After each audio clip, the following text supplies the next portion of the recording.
Dans le cadre des journées portes ouvertes des ateliers d'artistes qui ont eu lieu le 18, 19 et 20 octobre, la Web TV 1000 Héros Productions est allée à la rencontre des artistes amateurs et professionnels qui ont ainsi apporté pendant toutes ces journées lumière, couleur, forme et savoir-faire.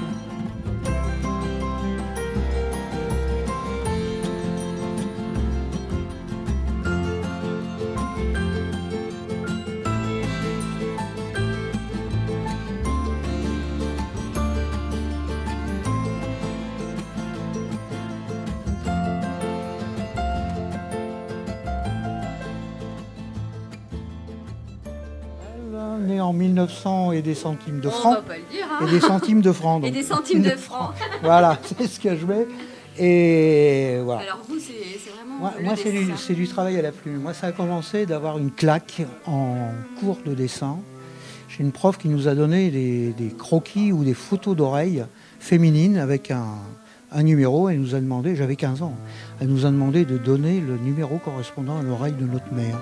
Ça faisait 15 ans que je vivais avec ma mère, je n'ai jamais vu ses oreilles. Donc c'est là qu'on nous a appris à observer. Donc moi, mon travail, il est surtout l'observation. Numéro d'oreille. Oui, correspondant à l'image que l'on avait sur la page. Et ensuite, il était plus vicieux parce qu'il nous a dit, vous allez faire une rédaction comme on faisait dans ce temps-là, expliquer ce que vous voyez entre le lieu où vous vivez et l'école. Donc effectivement, moi j'ai pu décrire le côté droit, mais quelquefois le côté gauche de la rue, je ne savais pas ce qu'il y avait. Ah, ça c'est parce que ce sont les habitudes. Voilà, donc l'habitude. Alors, c'est pas simplement regarder, mais voir. Observer. Et voir, surtout voir, et enregistrer. C'est ce que j'ai expliqué aux enfants tout à l'heure, c'est que des briques, on ne monte pas un brique, on ne monte pas un mur, on monte avec des culs ou des allongés et tout, il y a du montage à la panesse, à la grecque et tout ça. Donc ça, c'est de l'observation. Donc là, moi j'ai aimé le travail à la plume. Vous êtes un dentelier vous aussi, hein. Vous travaillez presque tout dans le détail, la minutie. Hein. Oui, parce que je travaille. La technique, c'est de faire ressortir l'objet. Si j'avais dessiné le napperon, ce que j'explique toujours, le napperon serait marron. Tandis que là, c'est simplement les trous. C'est ce qui est en dehors du napperon qui le fait ressortir. Là, c'est pareil, les ombres se portent. Vous travaillez les ombres. Je travaille les ombres. Et je travaille toujours du plus foncé vers le plus clair. Là, dernièrement, j'ai fait une exposition pour une dizaine de jours là, sur les Journées du patrimoine avec la cité des Houillères, là, qui est la cité Crombé, là-bas. Donc, sur les images là, qu'on voyait, style affiche d'estaminet, chaque dessin est un croquis, est une image, disons un tableau comme ça.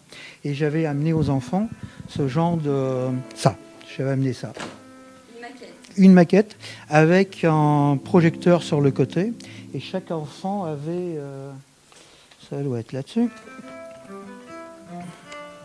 Non, c'est sûr. Ah bah voilà. Je l'ai sorti tout à l'heure. Chaque enfant avait un dessin comme ça, que j'avais tiré. Et suivant où il se trouvait, puisque j'en avais quand même une vingtaine, suivant où il se trouvait, il choisissait l'image et il me faisait les ombres. Donc simplement avec un crayon 2B et puis un Kleenex, un mouchoir en papier pour faire les ombres. Et ça, je leur ai expliqué que donner du volume, c'est les ombres qui se portent sur quelque chose. Voilà. Et je vais travailler prochainement avec eux sur des sphères, sur les cônes et puis les... Vous intervenez en milieu scolaire ? C'est plutôt des ateliers que vous... Non, en milieu scolaire pour l'instant, c'est pas officiel, mais j'y vais quand j'aime bien. Vous aimez bien transmettre votre savoir ? Oui. C'est ce que, d'ailleurs, en fin de carrière, c'est ce que j'ai voulu faire et ça s'est bien passé. Voilà. Merci en tout cas. Voilà.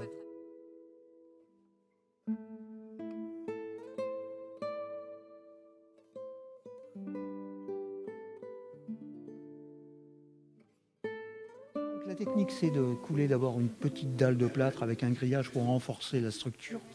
Et ensuite, il sculpte des choses en dehors qu'il vient appliquer.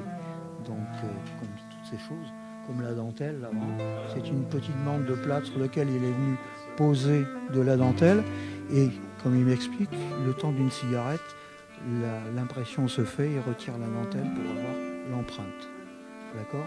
On y retrouve des éléments comme une canule d'arrosage en cuivre, la montre là-bas, des boutons, des tas de choses.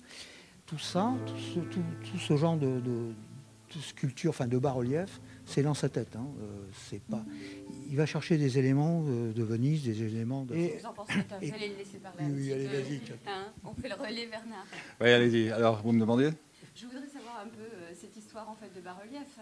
Je disais que votre travail sur une seule toile, entre guillemets, hein, parce que je pense que ce ne sont pas des toiles, on retrouve sur cet espace, on retrouve plusieurs métiers. Métier? Oui.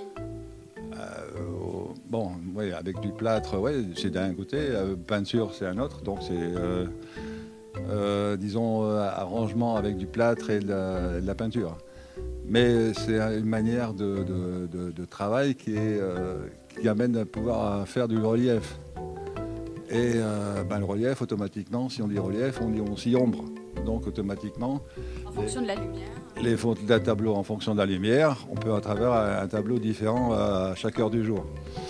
Et en plus de ça, il y a une manière de travail, enfin d'application de la peinture qui est différente avec l'étoile ou bien le papier. C'est-à-dire que là, je peux faire pénétrer à l'intérieur du plâtre, parce que je travaille à l'acrylique, je peux faire pénétrer la peinture et après la gratter et la repeindre dessus. C'est-à-dire même quelquefois faire avec du vernis. Il y a plusieurs temps en fait. Voilà, c'est-à-dire que par exemple vous avez des endroits là-bas qui, si j'ai essayé de le faire avec la peinture ou bien l'aquarelle, j'y arriverai pas. C'est pressé, c'est repressé dans la matière. Et du fait qu'il y a 5 plâtres différents, les plâtres vont absorber plus. Il y a certains plâtres qui vont absorber plus que d'autres qui vont rester à peu près blancs. Le choix des couleurs est volontaire ou c'est ça va faire autrement avec le plâtre? Non, c'est pas volontaire, mais c'est-à-dire que dans cette marge-là, c'est-à-dire que nous, on vit quand même dans le Nord, enfin, bien que là, ce soit après... Au rouge de la brique. Au rouge de la brique, c'est ça. Et Vous nous transportez à Venise sans oublier le Nord. exactement. Il y a une partie du Nord dans Venise. Peut-être ce qu'il y a là-bas, vous le ramenez ici et vice-versa. Voilà, d'accord. C'est ça. Mais c'est-à-dire que c'est plus facile de travailler entre le jaune et le marron. Parce que là, vous avez comment je dirais, un éventail de couleurs phénoménal qui sera tout le temps presque qui découle du rouge, il vient presque au orange, et après l'orange, il vient presque au jaune. Tandis que par exemple, avec du bleu ou du vert, on n'a pas cette possibilité d'étalement des teintes, quoi. Si, on peut faire du bleu très clair et du bleu très foncé, mais ce ne sera pas le même rendu de profondeur. Et même enfin, je ne sais pas, je suis un grand peintre, mais si on copie les grands peintres comme des Bruegel ou n'importe quoi, ils travaillaient presque entre du rouge, du noir et puis du blanc. Il suffit d'avoir les grandeurs, les espaces de blanc, les espaces de rouge et les espaces de noir. En gros, c'est ça. D'accord. Merci beaucoup Bernard.